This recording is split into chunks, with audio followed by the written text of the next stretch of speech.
bawa pada datuk datin, tuan-tuan, puan-puan beberapa kelebihan haji. Dua saja saya nak kupas malam ini. Yang pertama, Nabi SAW sebut man hajja. Tuan-tuan akan buat haji tak lama lagi. Kita doakan semua panjang umur, sihat wal afiat, dapat tunaikan haji dengan baik.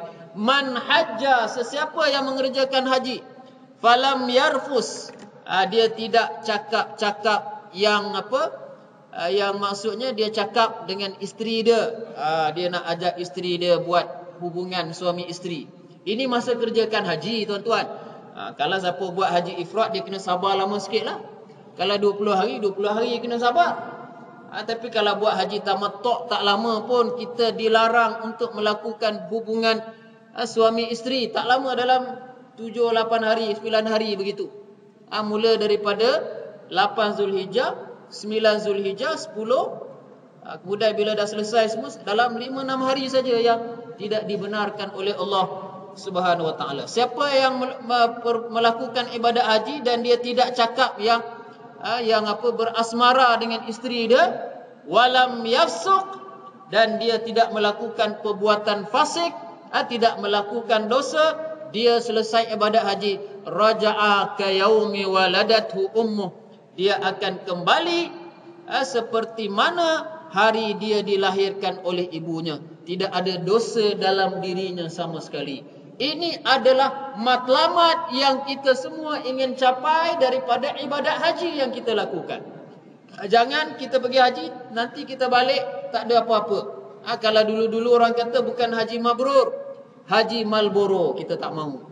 Ataupun haji dam kita tak mau. Yang kita nak ialah haji mabrur. Kita pulang dengan haji mabrur, dan kita pulang sebagai orang yang bersih daripada dosa, sebagaimana lahirnya seorang bayi. Pulang daripada ibadat haji nanti kita akan mulakan suatu kehidupan yang baru.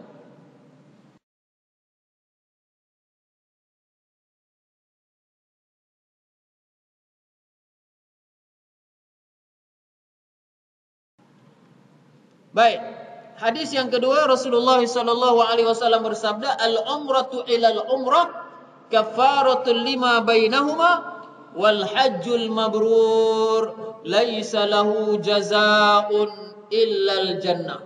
Ini adalah KPI kita. Pegawai kerajaan dia ada KPI. Kita punya matlamat kita. Kita nak kerjakan haji ini, mungkin pakcik-pakcik, makcik-makcik, anak-anak kita bagi duit RM10,000, tambah duit bekalan lagi di sana mungkin sampai RM13,000, RM14,000. Takkan kita nak pulang dengan haji yang tidak dimakbulkan oleh Allah? Takkan kita nak pulang dengan haji yang bukan haji mabrur? Nabi kata al-umratu ilal umrah, umrah ke umrah. Yang berikutnya adalah menjadi kafarah, menjadi penutup dan penghapus dosa dalam waktu antara dua kali umrah itu. Kalau kita buat umrah tahun 2012, tahun ini kita buat umrah yang pertama. Yang tak pernah pergi umrah, yang tak pernah pergi haji, 2012 ni buat umrah yang pertama. Nanti dipanjangkan umur oleh Allah, 2022 baru buat umrah kali yang kedua.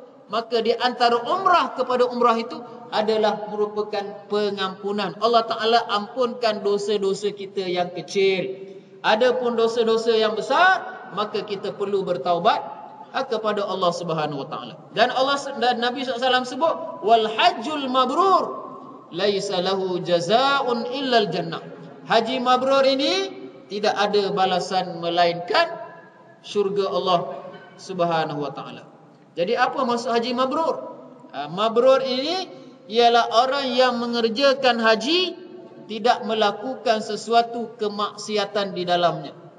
Tapi siapa yang tahu seseorang itu dapat haji mabrur atau tidak? Tidak ada sesiapa yang boleh hukum. Saya jumpa dengan kawan saya kat depan sana, ujung sana, Abang Jamil. Saya kata, Abang Jamil punya haji mabrur. Saya tidak ada kuasa untuk memberi title mabrur ini. Title mabrur ini hanya Allah yang tahu. Tapi kita boleh lihat tanda-tanda orang yang hajinya mabrur. Nanti kita akan bagi panduan supaya haji kita ini adalah haji yang mabrur. Macam mana orang tu jadi ahli syurga? Nabi kata siapa yang lakukan haji mabrur, dia dapat pahala syurga tiba-tiba bila dia balik daripada haji. Kalau sebelum haji dia tidak cukup sembahyang 5 waktu sehari semalam, balik haji pun tak sembahyang juga. Macam mana nak dikira sebagai haji yang mabrur? Sebab haji yang mabrur ini dia ada sebelum kita mengerjakan haji itu kita kena bersihkan diri kita. Semasa haji itu kita kena jauh daripada perkara-perkara yang dilarang oleh Allah Subhanahu Wa Taala.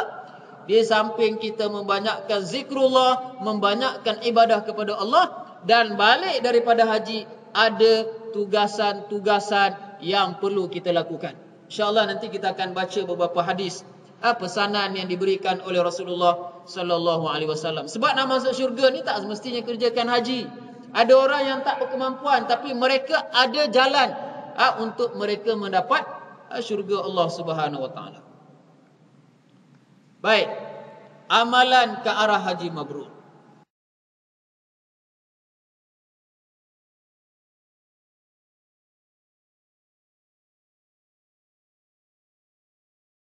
So sebelum kita mengerjakan haji tuan-tuan, layakkah kita mendapat haji mabrur?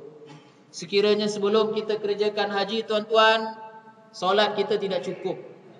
Yang perempuan tidak tutup aurat. Macam baru ini bulan Ramadan, Masya Allah muslimat kita semua tutup aurat. Tapi bila sambut hari raya, ramai yang melayang tudungnya. Buat rumah terbuka, tudungnya melayang. Layakkah kita mendapat haji mabrur kalau kita solat pun hujung-hujung waktu? Layakkah kita mendapat haji mabrur kalau solat itu tidak menjadi keutamaan kita? Layakkah kita mendapat haji mabrur kalau kita biarkan isteri dan anak-anak kita tidak tutup aurat? Layakkah kita mendapat haji mabrur kita membiarkan, kita tak nasihat? Kalau kita dah nasihat, mereka buat juga, itu di antara mereka dengan Allah Subhanahu wa taala. Kalau kita biarkan, Allah Subhanahu wa taala tak lihat kita. Yang lelaki ni tanggungjawab berat. Nabi kata salasatul la yanzuruhumullahu ilaihim. Ada 3 golongan manusia yang tidak dilihat oleh Allah Subhanahu wa taala. Salah satu daripadanya ialah ad-dayus, lelaki yang dayus, yang membiarkan isteri dia nak sembahyang ke tak sembahyang, anak dia nak sembahyang ke tak sembahyang, dia tak peduli. Isteri dia tutup aurat ke tak tutup aurat, dia tak peduli. Ini lelaki yang dayus. Allah Taala tidak akan melihat mereka di akhirat nanti. Jadi kurang-kurang isteri kita, anak-anak kita kena nasihat. Sebelum tinggalkan mereka, kita pergi haji, kita pesan pada mereka. Layakkah kita mendapat haji mabrur? Sekiranya sebelum kita mengerjakan haji, kita banarkan anak perempuan kita keluar dengan teman lelaki dia, bebas ikut suka hati dia. So yang ini kita tidak nafi, kita manusia tidak lari daripada melakukan kesalahan dan kesilapan. Soalan yang lain,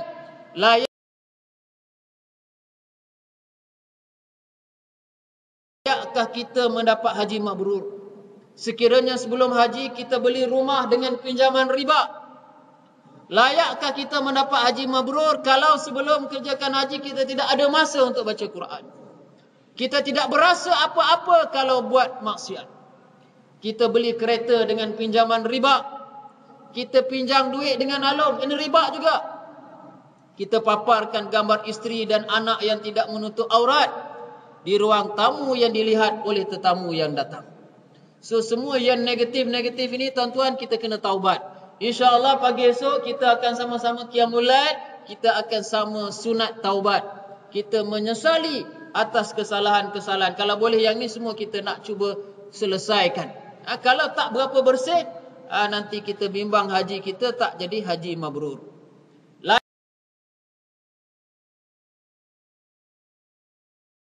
Layakkah kita mendapat haji yang mabrur kalau kita pakai seluar pendek keluar rumah? Kalau seluar pendek kat dalam tak apalah. Sekarang ni kalau ihram pakai seluar pendek dalam tak nampak. Tuan-tuan ini tak apa, praktis. Saya pergi umrah baru ni, umrah bulan Mac. Bawa jemaah satu pakcik dari Melaka. Satu pakcik dari Melaka, dia lupa nak tanggal tuala dia. Nasib baik tuala bukan yang berjahit. Kalau dia lupa nak tanggal yang dalam itu, dah kena dam. Layakkah kita mendapat haji mabrur? Yang lelaki kita angkat kain pelikat sampai nampak lutut, kerana nak mengelakkan air atau ketika berwudu.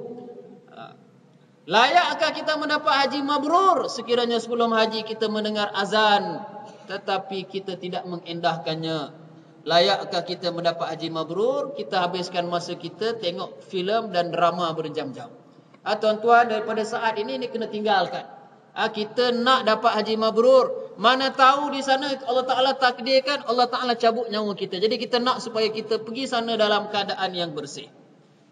So apa yang perlu kita buat? Kita tinggalkan amalan tersebut dan kita bertaubat dengan Allah Subhanahu wa Ta'ala dengan taubat nasuha. Ya ayyuhalladzina amanu tubu ilallahi taubatan nasuha. Wahai orang-orang yang beriman, bertaubatlah kamu kepada Allah dengan taubat nasuha. Kita bersihkan hati kita, kita tinggalkan segala yang tidak baik, kerana haji ini adalah merupakan sempadan hidup. Di antara yang daripada tidak baik, kita nak berubah kepada yang baik. Sekarang ni kita dah jadi tetamu Allah. Takkan kita nak bertemu Allah nanti di sana di Makkahul Mukarramah dalam keadaan kita masih melakukan perkara-perkara ini. Minta maaf, ini sebagai satu muhasabah. Sebelum kita pergi, walaupun ini mungkin terkena pada diri kita sendiri. Kerana segala kesempurnaan itu adalah milik Allah Subhanahu wa Ta'ala dan kelemahan itu adalah kelemahan yang perlu sama-sama kita baiki. Baik, bila kita dah sampai di sana, apakah amalan yang kita perlu buat supaya kita dapat haji mabrur di Mekah? Maka ingatlah pesanan Allah, fattaqullaha mastata'tum. Ini paling minima nak dapat haji mabrur. Bertakwalah kepada Allah mengikut kemampuan. Kalau boleh, ya ayyuhalladzina amanu taqullaha